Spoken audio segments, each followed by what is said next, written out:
Good morning, everyone. We'll be starting this morning's webinar shortly.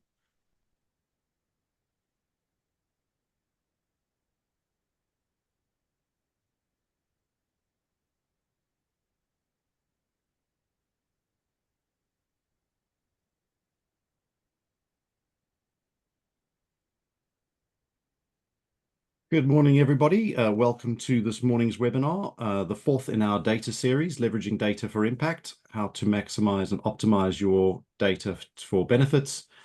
We will be starting shortly. We're just allowing a few more people to join the webinar, and we'll probably move on in probably about another minute's time.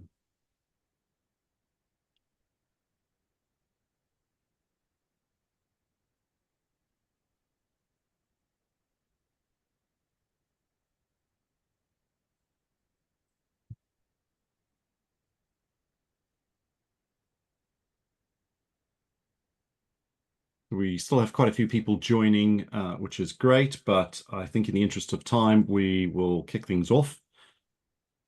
So starting off with a little bit of quick webinar etiquette, the session is being recorded. There is a Q&A box for questions, and we encourage you to please input any questions you may have throughout the journey of the webinar. Please bring them in. We like to bring questions, Q&A topics in through the middle of the session. So we won't be just taking questions at the end. If there are some great insightful questions, we'd love to answer them in the journey. So please do put your questions into the Q&A box as things progress. There is a chat box in Zoom that you can use for asking any technical questions. If you need any advice or guidance or anything in there, someone on our team will help you with that. So kicking things off very quickly, just to set the scene for who Hart Square is, our strapline is we help amazing organizations in the NFP sector achieve remarkable things. We've been doing it for over 15 years now. We are very experience-led and we focus on the NFP sector. We are what we consider fiercely independent and like to ensure that impartiality is at the heart of everything we do. Quick summary of what we do. We use sort of 4 areas to help deliver technology change, from strategy through to selection, implementation, and realization.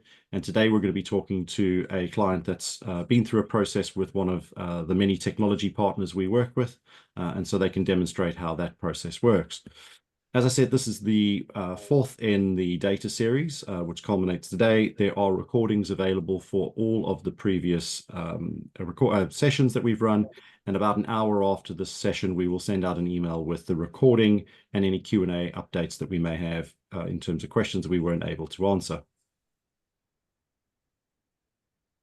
I'd like to introduce our speakers for a second before we move on to the core topic. So I'd like to introduce Rennie Schafer from FEDESSA. Hello. Good, thanks. Welcome to. Thanks for having me here.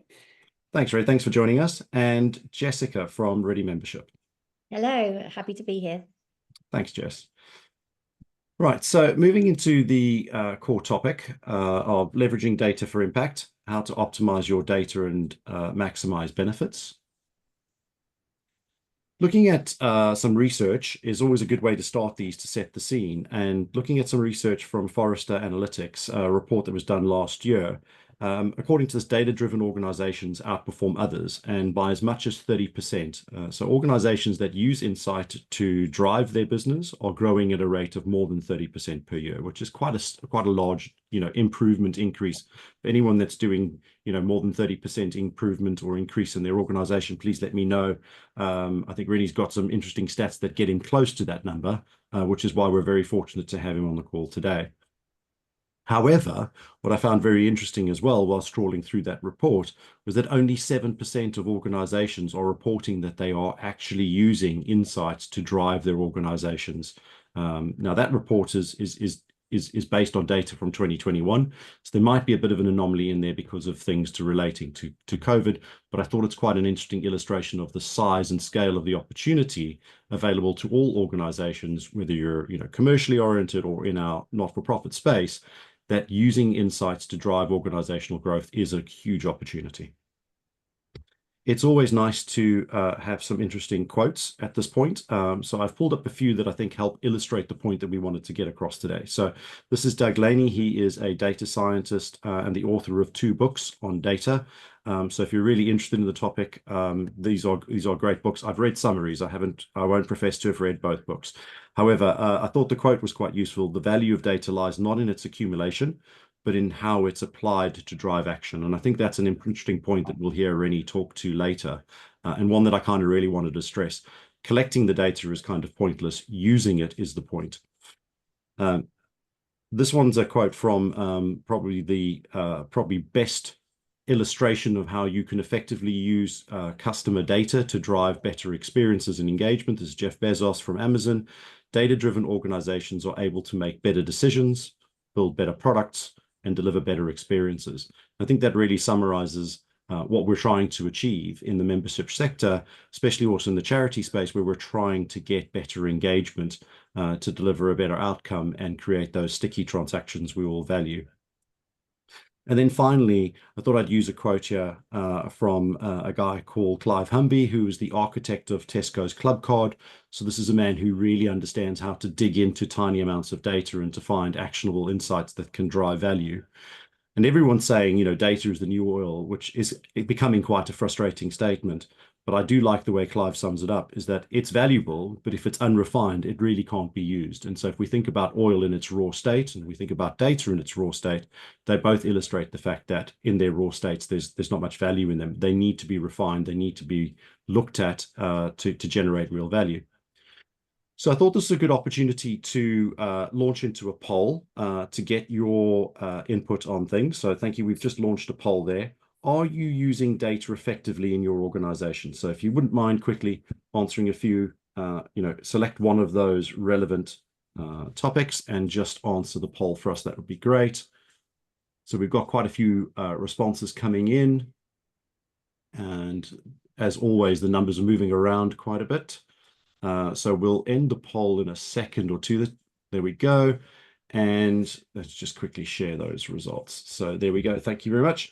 So just taking a look at the data, I think so far not too surprising to see that the highest response there is no, we have not yet implemented a data strategy, which I think illustrates that's kind of a foundation piece that would allow you to really extract value from data. So thanks for joining us, to everyone who answered that question. Hopefully you get some insights from today to spur on some action.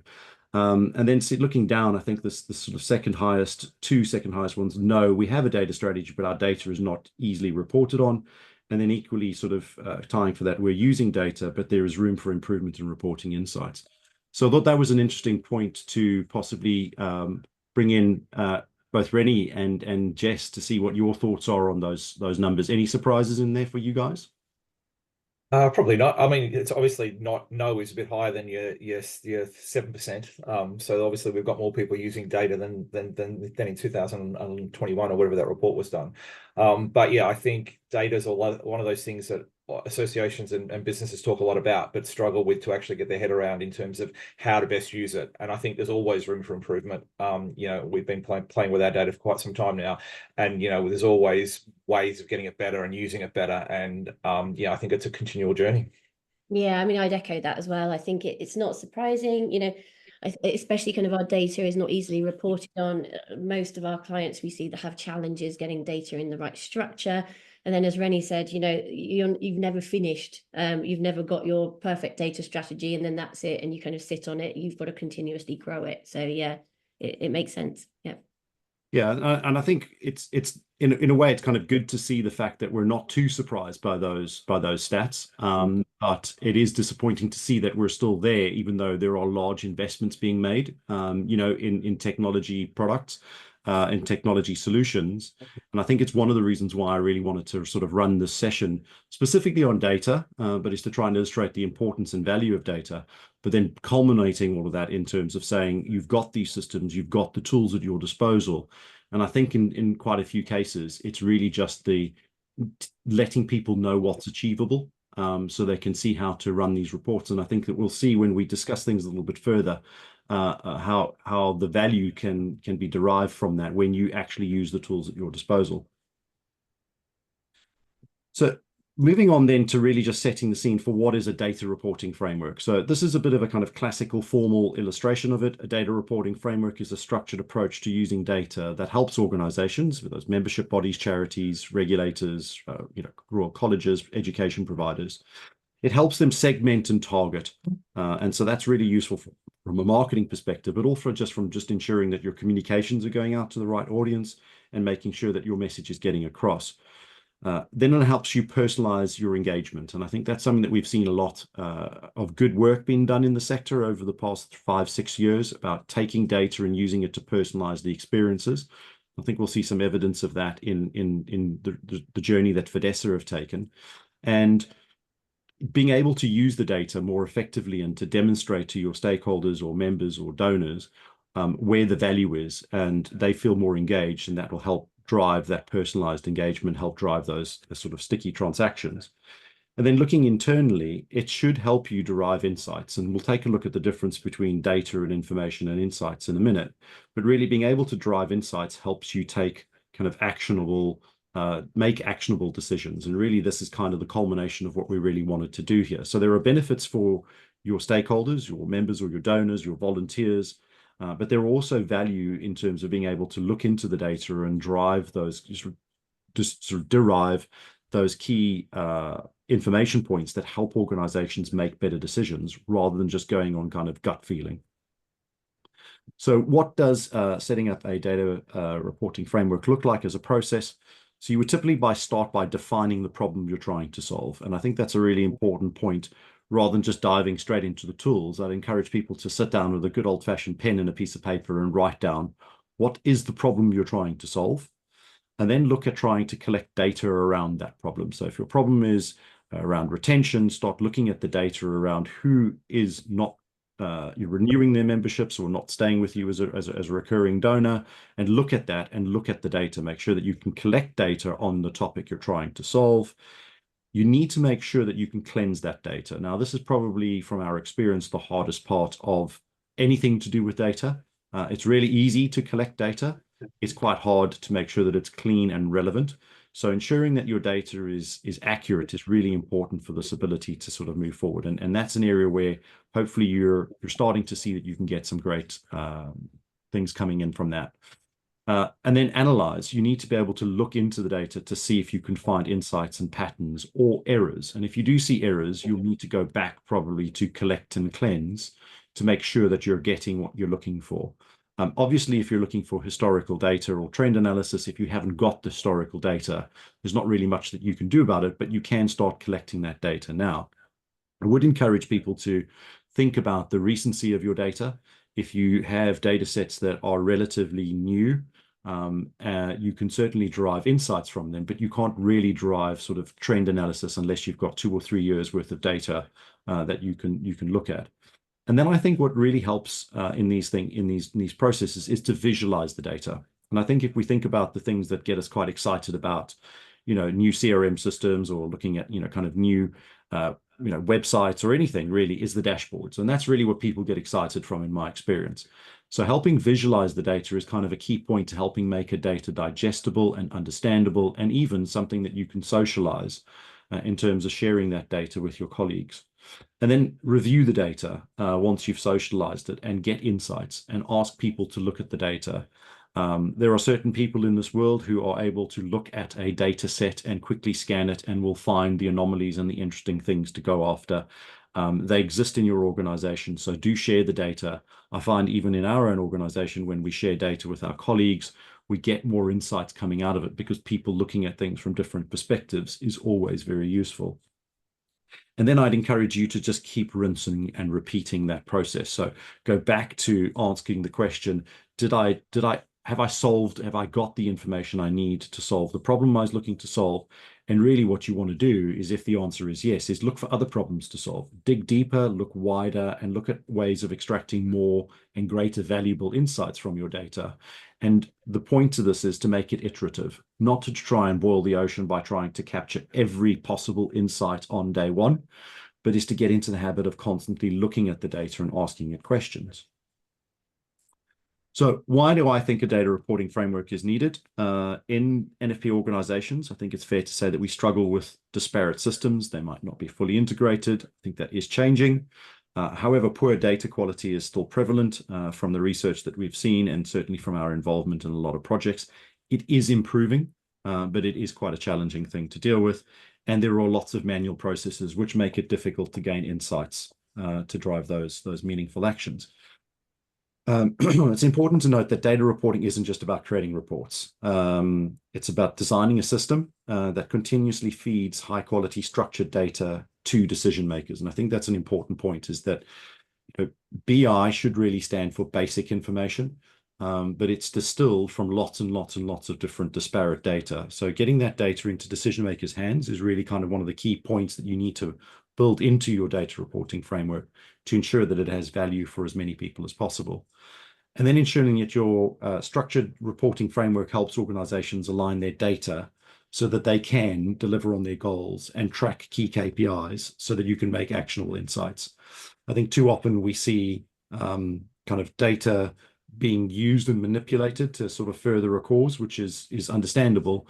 But if it's part of a sort of shared framework and the numbers aren't moving every year, then you can actually drive insights from it. So I try and keep the things a bit more consistent, and try and ensure that you're using the same terminology and tools to track data across time. And really, a well-defined data reporting framework will help organizations move from just looking at data to moving to information, and then ultimately it should drive you to insights. So if we look at what that actually means in the real world, I've pulled up some comparisons here between data, which is really raw numbers, kind of observations or statistics that are collected. And if I'm honest, I think this is where most people sort of spend quite a lot of time. However, if you move further towards information, that then becomes data that's been processed, or it's been organized, and it's more understandable or meaningful. And then moving to insights, these is really where you get a deeper understanding and interpret the information in context to figure out what the conclusions are.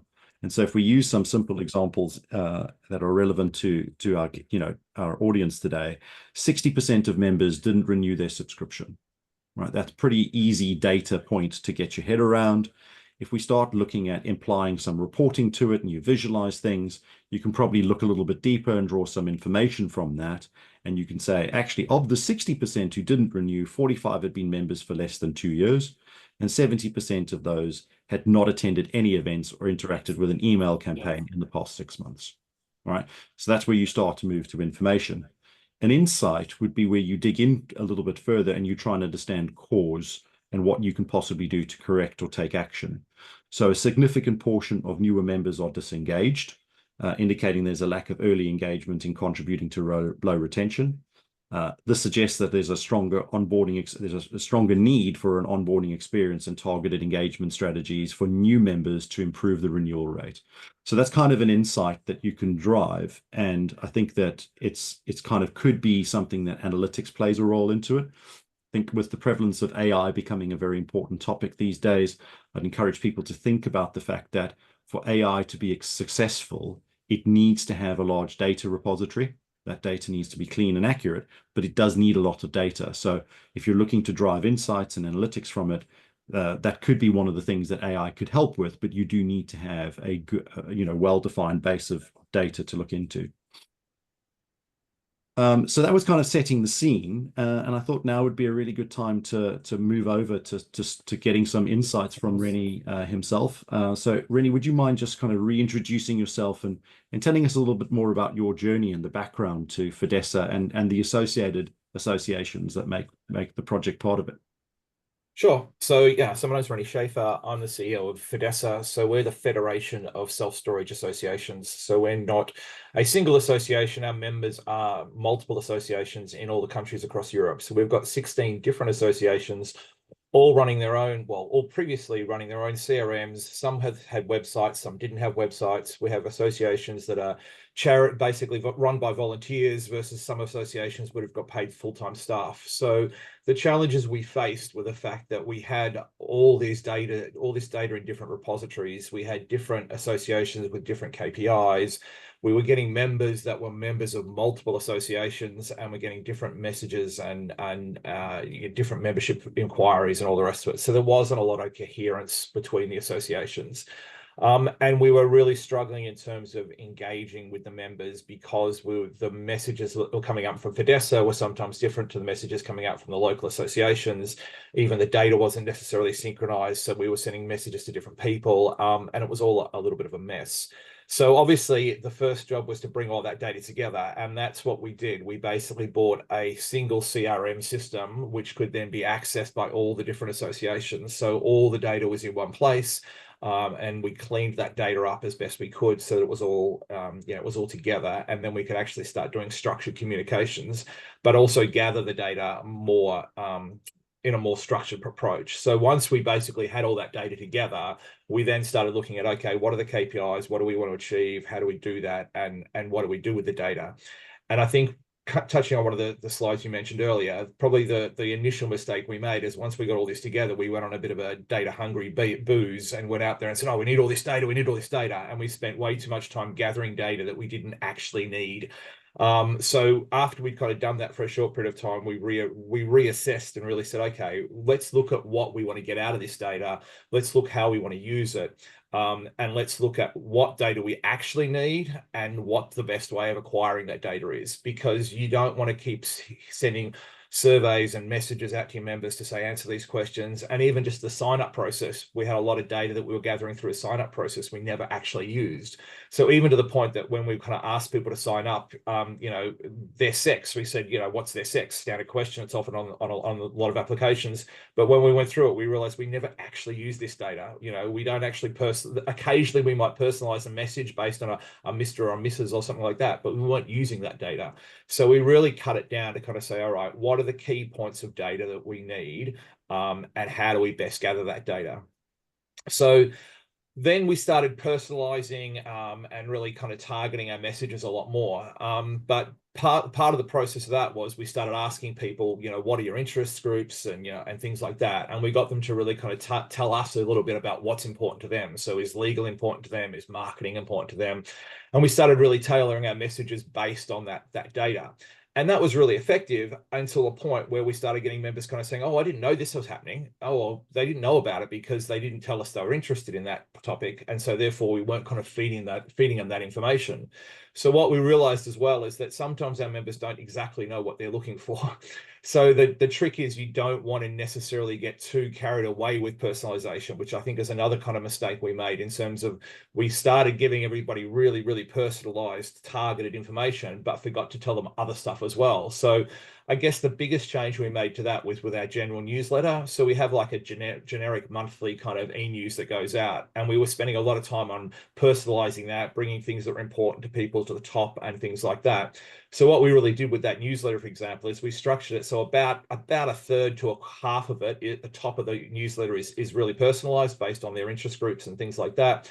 But at the bottom of the newsletter, we still put all the generic stuff that maybe they're not interested in. And then we can actually track that. And it was really interesting to see that some people that said they had no interest in legal whatsoever, when we sent the generic newsletter out, we're suddenly clicking on all the legal stuff saying, oh, what's happening with this and what's happening with that? So sometimes the data isn't just from what you ask them, it's from the actions they take as well. So it's really about understanding how you gather the data. You can gather the data by asking questions, and that's fine, but you can also gather data by the actions that your members take.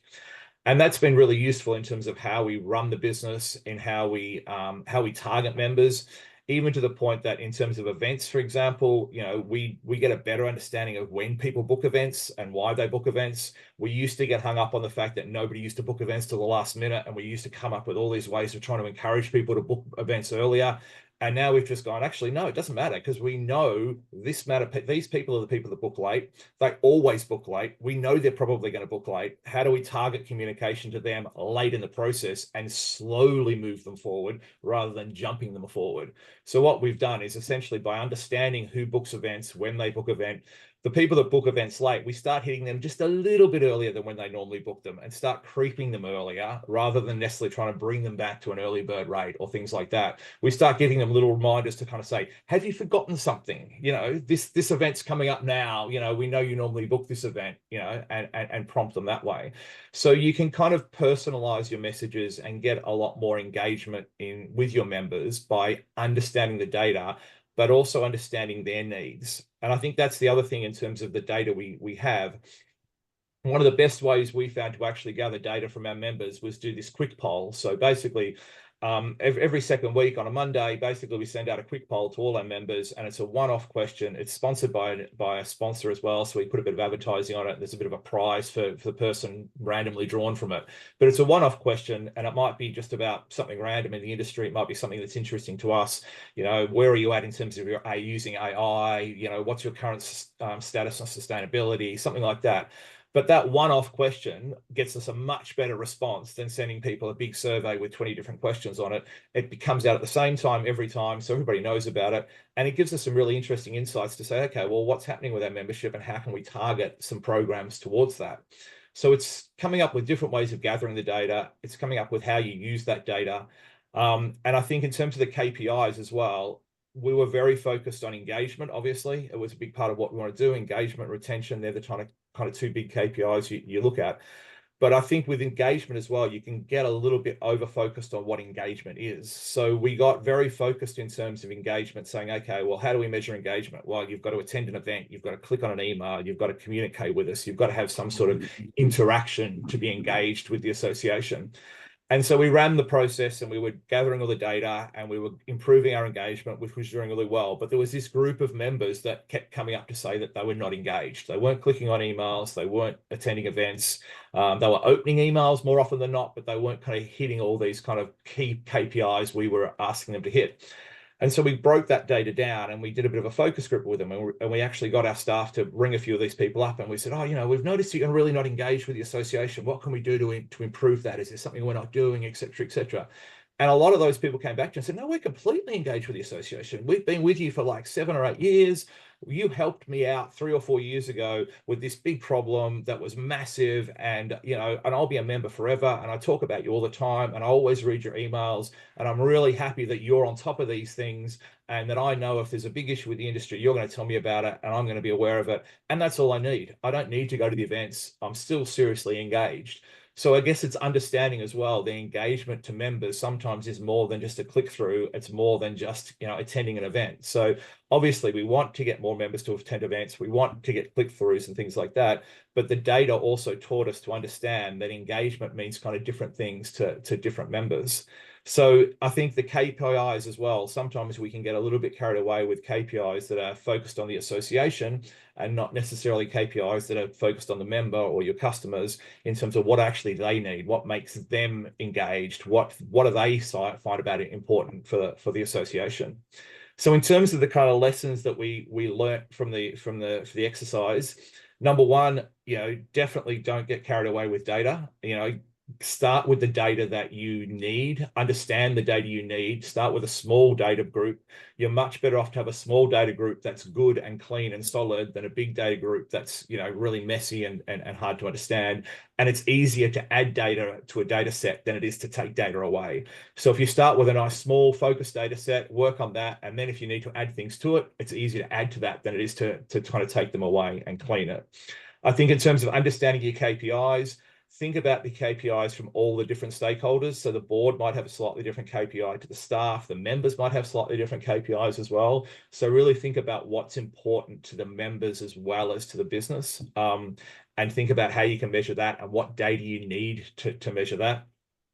But also touching on something Alan said before as well, I think it really is important to show you that data through the whole group as well and visualize that data as much as you can. And that's probably something we're still working on now. That's a lesson we probably learned a little bit later, in the respect that we had individual people kind of working on different things, but now in the staff meetings and the general meetings we have with the team, we are more communicating that data out and putting it more graphically and kind of saying, okay, these are how the KPIs are moving. This is what's happening in events. This is what's happening in engagement. This is what's happening in renewals. and letting the kind of team see how it works. And then sometimes you actually get feedback from other members of the team just saying, oh, okay, you know, I've noticed this has fallen down. Has that got something to do with this? Or this happened at that time? Or, you know, I've been talking to members and this is what's happening. And it kind of links it all in together. So it is definitely it's a big job to do. And it can get very overwhelming. But I think it's something you need to start, like I said, start off with small and build it up. And really the biggest issue I see with a lot of people is just getting too carried away and gathering the data and not doing enough in terms of the analyzing it and actually using it in terms of your KPIs. Yeah, I think it's really interesting what you said about, you know, not being too rigid, because of course everyone's going to want to measure their touch points, their member touch points, but not being too rigid about what engagement means, especially with people wanting to kind of develop engagement models these days. It's really important to look outside of that. And I think just picking up on a couple of points on the slide and looking at it from a really broad perspective, having worked with a few clients, I think the initial challenges that I tend to see across the board really with most of my clients are just the structure of the data, getting that data. We've labored this point a bit, but kind of inconsistently structured data needs to be cleansed. So there might be people gathering the same data, putting them into different fields in the CRM, or you might have duplicates. You might have legacy data that no one recognizes or remembers what it was even for. So it's about doing that interrogation piece and stripping that out. And yeah, if you've got patchy data, identifying where those gaps are, and then you can put mechanisms into place to get that data in. I think just talking on KPIs as well, you know, of course, you're going to have your top level KPIs that the board are going to want to see, the stakeholders are going to want to see, of course, your member acquisition, retention. But in addition to this, I think it's always interesting as well to just, you know, rather than thinking of the KPI and then going hunting in the data to find the answer, just look at the data in general and see if you can see any spikes or slumps or any patterns in there. Yeah. Because there might be stories in that data that you didn't think to ask in the first place that you can pull out. Yeah. Sorry, go ahead, Rennie. Yeah. I was just saying, because that also comes back to some of the things we do in terms of, you know, if you're going to make a change, if you're going to do something different, then think about how you're going to measure that change before you make the change as well. So, you know, if you're going to change an event or you're going to change a communication, make sure you've got a data point before you make that change. So then you can actually see, okay, well, this change made this effect to this place, rather than kind of make the change and then go, oh, did that work? Oh, I think so, but I'm not really sure. Exactly. You need a baseline, don't you? Yeah. Yeah, and the tricky thing with that is that it evolves over time, right? So that the things that you think you needed 3 years ago, if you've done them right, you tick that box, and then they become kind of de facto, and so you need to kind of move on to tracking new things. I think that speaks to the point about it's iterative, and this might not be the most heartwarming way to say it, but it's a constantly evolving beast. You have to constantly stay on top of it and get happy with the fact that it's challenging, but also that it can be fun. I actually find it quite fun. Maybe I'm one of those weirdos that likes looking at data and looking to see if there are conclusions in it. Yeah, I think it's part of it. So yeah, it's definitely a never-ending journey, but at the same time, you don't want to forget about your core elements. Yeah, because the core elements are still there. Like like Jessica said, the touch points are still there. They're still important. You know, click-throughs, attendance of events, you know, obviously membership retention, all this kind of stuff are core elements that need to be there. So you don't want to forget about them, but yeah, you definitely keep tailoring it. And I think you also just get more creative in ways you gather the data. I think we've got much better in gathering data on what people's actions are rather than necessarily kind of asking questions. I think getting people to answer questions these days is really tricky. If you think you're going to kind of set your data up by sending a format to everybody and say, select from 6 different interest groups and tell me a bit about this and how long have you been in the association, what's the biggest important thing in your business, if you give them all these questions, you just don't necessarily get quality data out of that. If you look at how people move through a journey and how they respond to things that you put out, and the type of things they're clicking on, the kind of events they're going to, the questions they're asking, even in terms of when they contact you, if you're gathering that data, you're actually looking to say, okay, what are the questions they're asking us? How is that changing? Are we getting more inbound calls than we were previously? What triggered that? What event triggered that? And that might be an external event. Yeah. What I think is interesting is that we've actually got 5 pretty good questions have come in. And actually what's interesting about them is that as they've come in, I think, Rennie, you've kind of touched on and answered some of them in the flow of what you were saying. So I'm just going to ask a few that come to mind. For anyone who is interested, please use the upvote. Do ask more questions. We will try and answer as many questions as possible. We like these sessions to be as conversational as we can make them. But someone's asked the question, do you think it's possible to over-personalize? And I think you've kind of illustrated, yes, you can over-personalize things by filtering things out, and over-categorizing, I think, is probably more the way I'd phrase it. And if so, how do you identify, if you were at risk of doing so? What So do you get to that point where you pull back and say, I need to widen it out a bit more? Yeah, I think there's two outcomes of over-personalization. One is you filter out information that your customers and your members actually need, but more importantly, it's all about cost benefit, right? So you could spend hours, days, weeks, months, years personalizing this. I mean, if I wanted to, I could get individual emails sent to every single one of my members, which were personally customized and looked amazing, and probably people thought were not automated whatsoever. I could code that in. It would take me hours and hours and hours and hours and hours. But would it give me that level of benefit? Probably not. You know what I mean? So if you're spending too much time, because the thing with personalization is it sounds great and it is automated, but the more personalized you get, the more individual content you still need to write, because the data doesn't write content.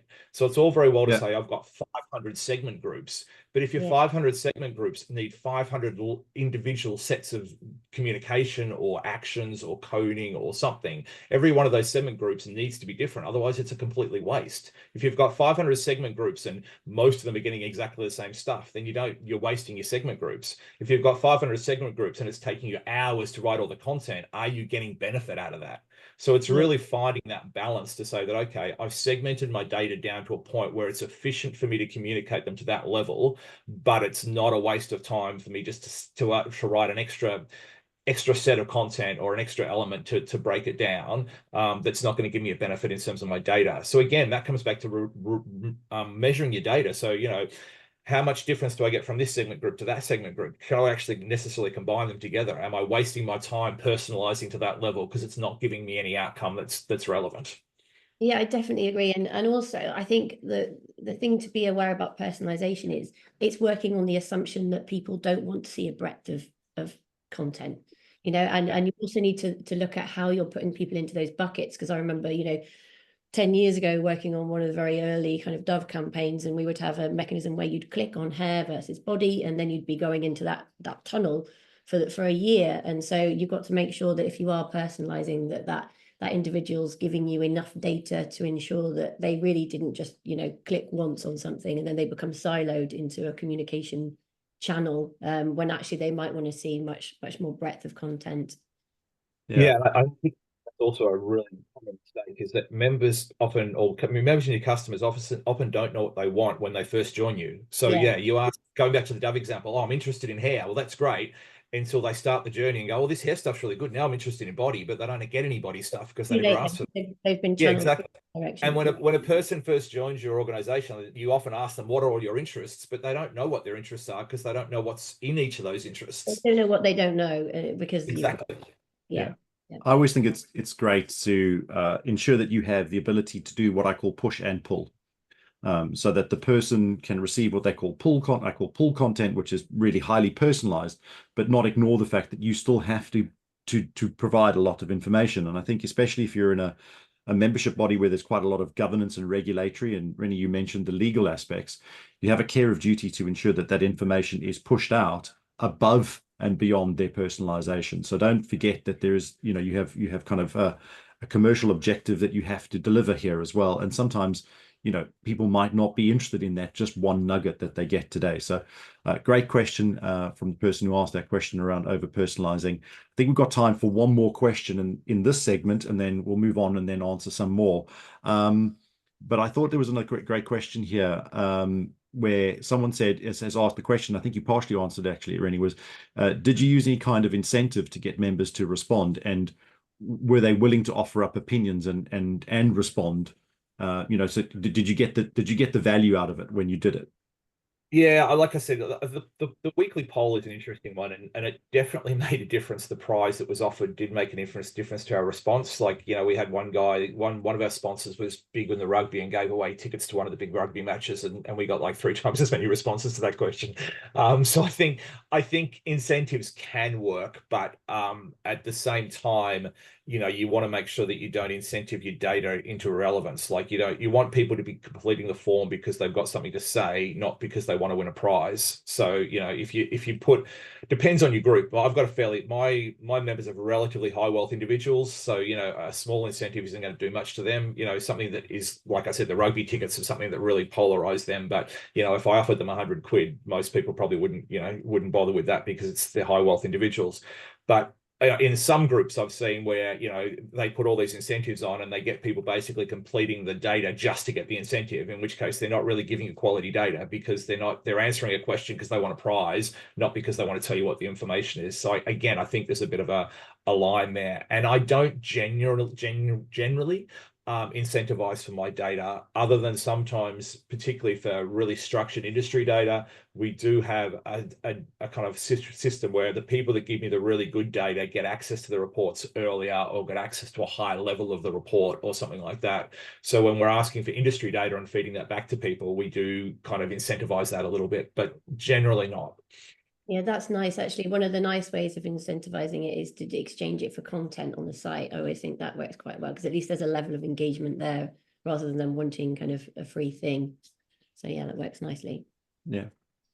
Good. Well, I'm going to move on to just kind of looking at actually the success part of it, because I think, Rennie, you've got some really great stats here. So we're talking about stats. It's about data.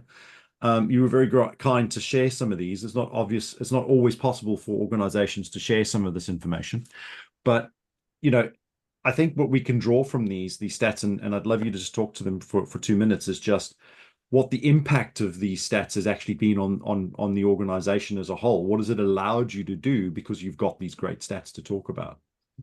Yeah, so I mean, we were not a association that was in trouble. Like, we had good membership retention anyway, and this was part of the challenge, I guess, in getting the board to commit to all this, because they kind of turn around and say, "Oh yeah, but our membership retention is really good. We've got good events. We're profitable." So it wasn't like we did this because we were forced to, because things were going pear-shaped. We were in a good spot, but we understood to stay in that spot and to get better, we needed to get better use of data, and we felt that our members, our members are often kind of coming back to us saying, we do all this great stuff, but sometimes they feel overwhelmed or they get too much. So we really felt by understanding the data better, we do better with that.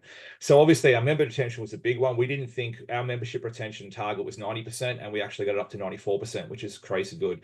And I think a lot of that was to do with the targeted messaging about the renewal process, improving the renewal process, you know, doing the things people talk a lot about, and that is kind of gathering data during the year so that when the renewal process comes, you know, you're not hitting them 2 weeks or 4 weeks before the renewal. You're actually hitting them 3 or 4 months before the renewal, kind of saying, hey, remember all this stuff you've done? You know, here's the stuff that's coming up that you're interested in. You know, not talking about renewal, but reminding them of all the things that they're doing in the industry and the association before the renewal email comes out.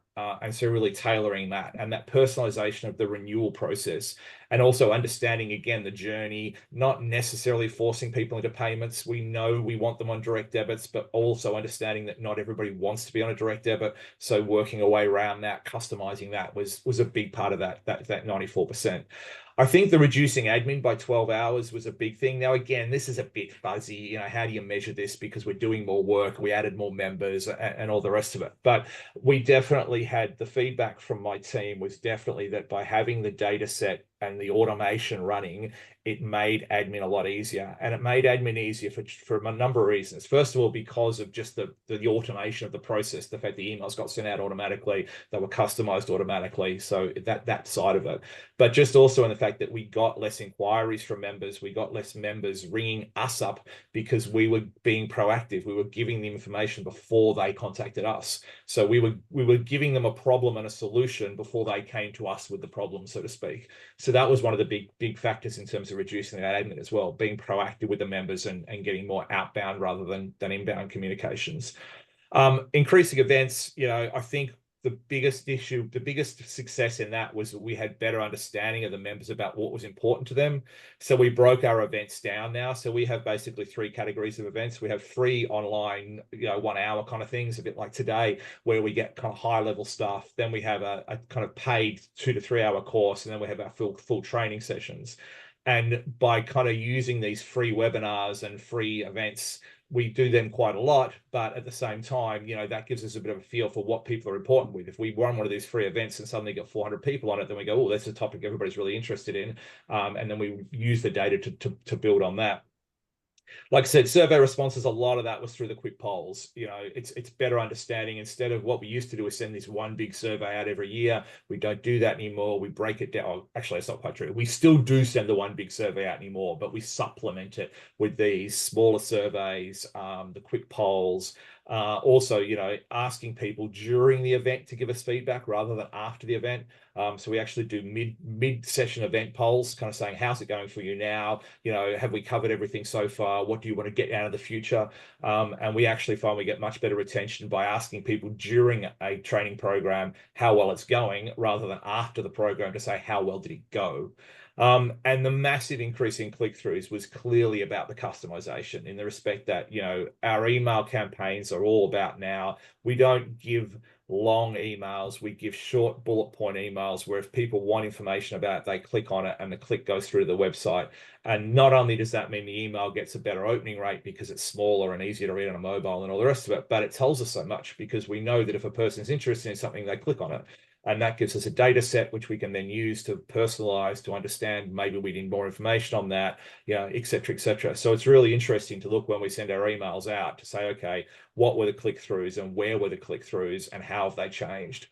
So that click-through increase was important, not just because of engagement, but also in terms of it's a great data source for us. Yeah, that's great. Thank you. And probably some lessons that we can learn, I can learn actually in there myself, as we send out some newsletters later this week. So thanks, Rennie. I wanted to segue quickly to Jess and just asking kind of about an ideal approach. So Jess, you've done this many times. Yeah, so I mean, just a few ideas on here. A lot of the stuff we've touched on actually, but this is an approach that works quite well. So identifying what you need to collect. So I find if you bring all the different departments together at this point, and establish what data is being used by whom. So involve everybody, membership, events, sponsorship, marketing, bring in accounts in as well, so that you're working together to get a holistic view of what's valuable data in the organization and what data you're going to continue to collect moving forward. So try and democratize the data and unite it. Don't keep it siloed into one department. And then you can, of course, do your gap analysis and figure out if there's stuff that you should be collecting that you're not. And you can just pull this together in a basic Excel template with different tabs for the different departments and then label the fields at the top. So that's number one. And then devise and build the right mechanisms. So you might already have mechanisms to collect your data, but if you've got gaps in the data, you might have to rebuild some of those mechanisms. So you can put the data into 2 pots.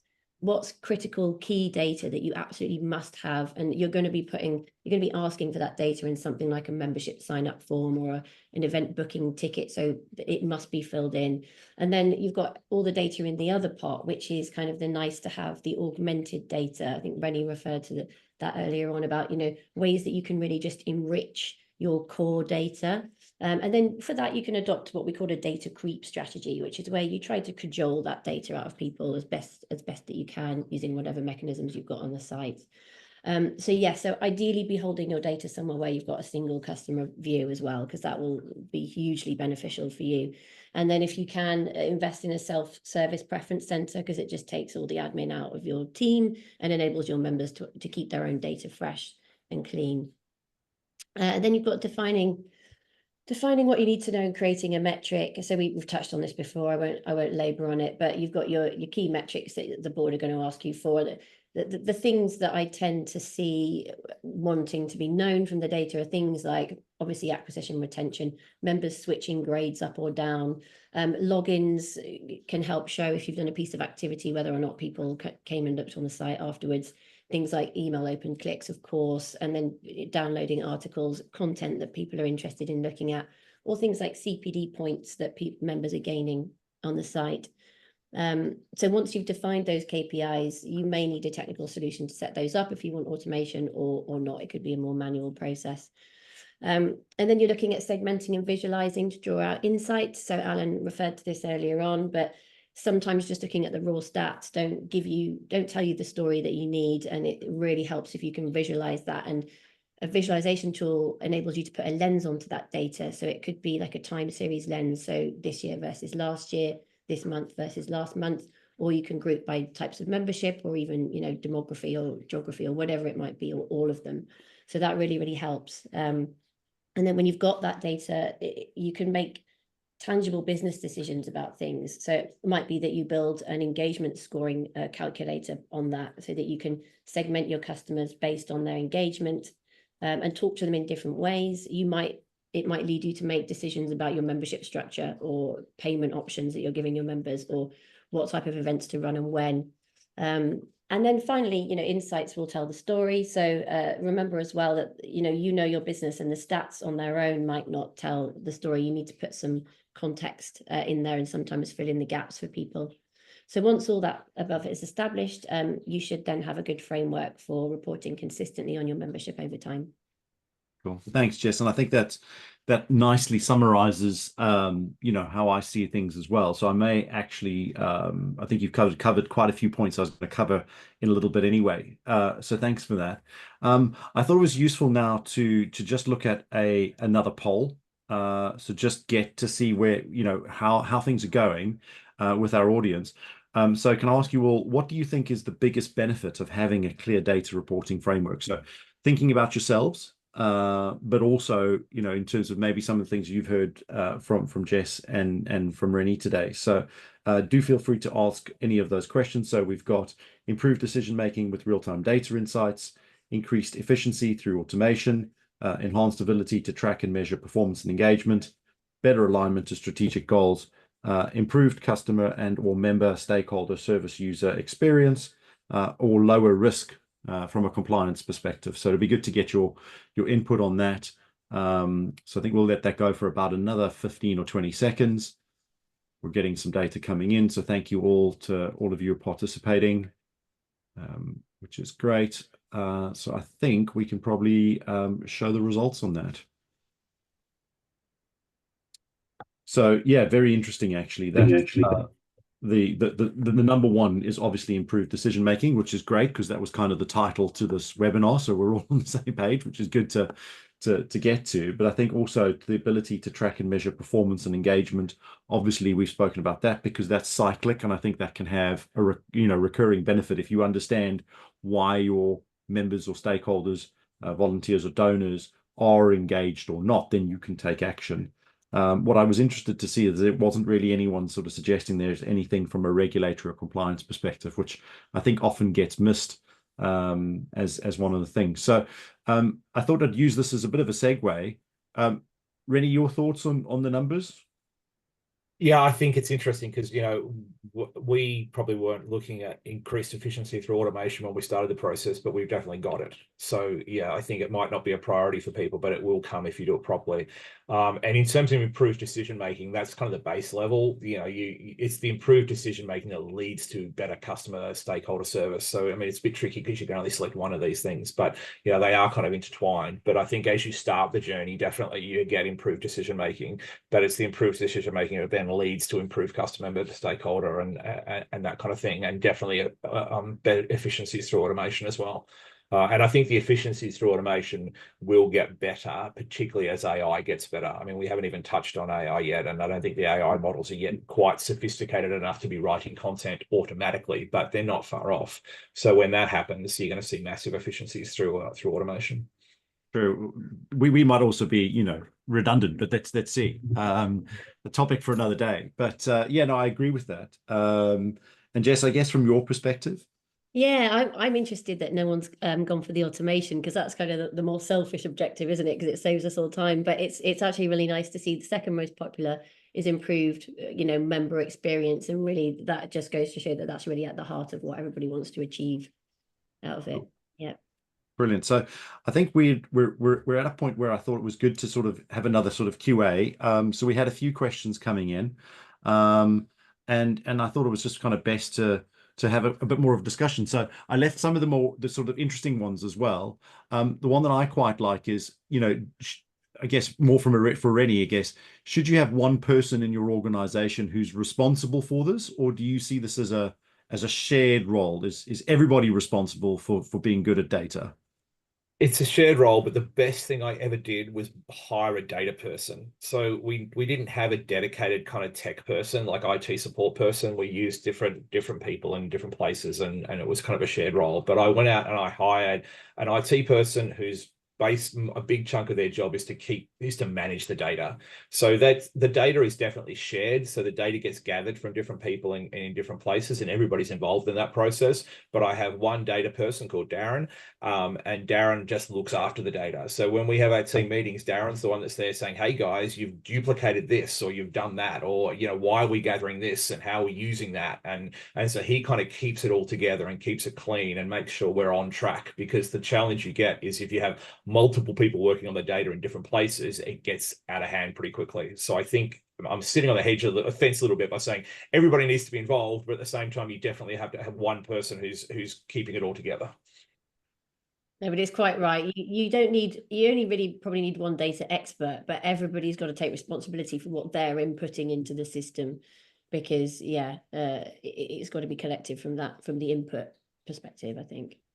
Yeah, I'm kind of jealous, and I think there probably are a lot of people on the call, on the webinar, who are also jealous that you've got a Darren, someone who can be the person that you go to. I do think I think the thing is, though, that's my problem too. I didn't think I could afford a Darren either. For years, I didn't think I could afford a Darren. But as soon as I hired him, he paid for himself like instantly because of the efficiencies that he brought in. So I think if you and they're not, let's be fair, they're not super expensive. Like he's a young kid. He's relatively fresh out of uni, super switched on, super tech, super motivated. Okay, he works flexible hours. That's great. You're not going to get him too much at 9 o'clock in the morning, but that's okay because we work through that.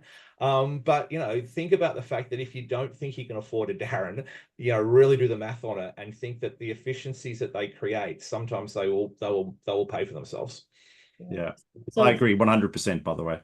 Yeah, I agree. It's sole focus as well. So that's why it's so effective, because if you don't have someone whose sole focus it is, then it becomes an afterthought in everyone else's job, doesn't it? Yeah. Yeah. Yeah, absolutely. So great question. I think we've probably got time for one more. And I'm going to go with, you mentioned KPIs, but did you have a clear definition of what success was going to mean for you? As this is something we're struggling with at the moment. That's what the question is. Yeah, I think that's a really good question. It's a tricky one. Yes, I was in that. So we had a clear definition of what our KPIs were, and they were wrong. Well, not wrong, but we've evolved them. So our clear definition of the KPIs when we started were very association focused and very tangible. So we could see that post COVID our engagement for events had changed, and we felt that we were not delivering the information that we needed to deliver through events. So one of our KPIs was improving attendance in events, improving engagement in events, and all that kind of stuff. And then one of our KPIs was obviously about retention. So we wanted to improve retention. Like I said, we wanted 80%. 90%. We exceeded that. And so we had some very tangible. We also had these KPIs about engagement. And we said we wanted to improve engagement, and we had massive discussions about, okay, that's great. A KPI to improve engagement. What is that? How do you measure that? What does that mean? And that's the one we struggled with for the longest. But what we've come up with now is our overriding number one KPI is actually old-fashioned net promoter. So it's old-fashioned net promoter because it basically says that how happy is the member with membership? And if they are happy with membership, then they must be engaged. They must be doing something right.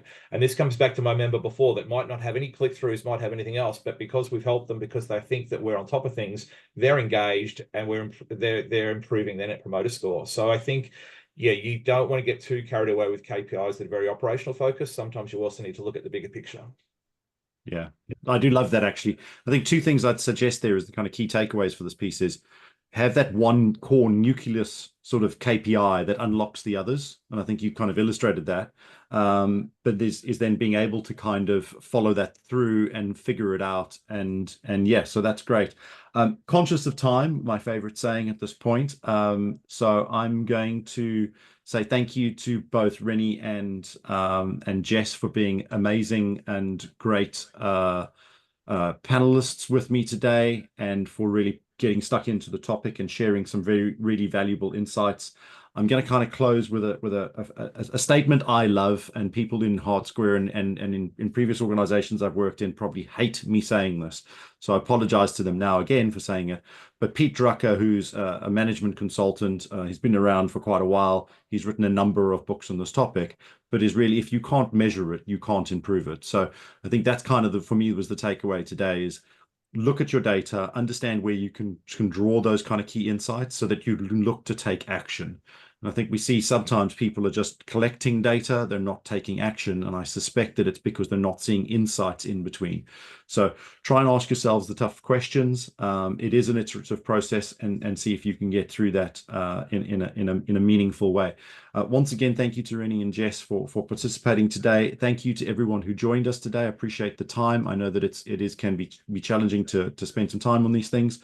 I would like to ask if you do have the chance. I know Rennie said we probably won't get anyone answering these things, but we do have a survey out there on AI and its impact and efficacy in the not-for-profit sector.